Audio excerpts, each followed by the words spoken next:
With all the drag queen story hour controversy happening, people have asked me, why are drag queens reading to kids anyway?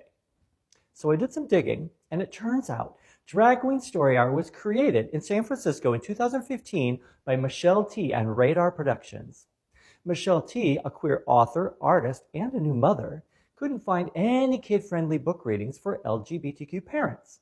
They started having drag queens reading stories to children in libraries, and it grew into a global phenomenon. Drag Queen Story Hour now offers literary and creative programming for kids and teens of all ages, led by drag queens and kings all over the world.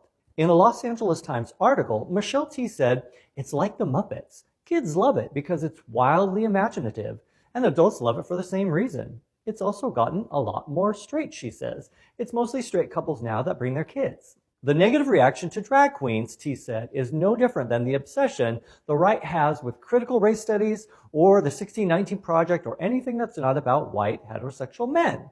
They don't want queer people to understand our beautiful history. And all this talk of grooming, kids are now traumatized by having to even learn that word because of the Proud Boys shouting it to them when they stormed the story hour, she added. And we're talking about libraries with parents attending with their kids.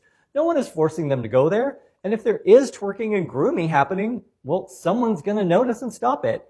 Unless you think all librarians and parents are completely ignorant and unaware, this is not happening.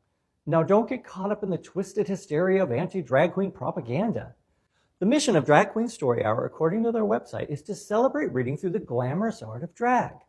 The network of chapters creates diverse, accessible, and culturally inclusive family programming where kids can express their authentic selves and become bright lights of change in their communities. They envision a world where kids can learn from LGBTQ+ histories and experiences to love themselves, celebrate the fabulous diversity in their communities, and stand up for what they believe in and each other. And this is not what we need to protect the kids from.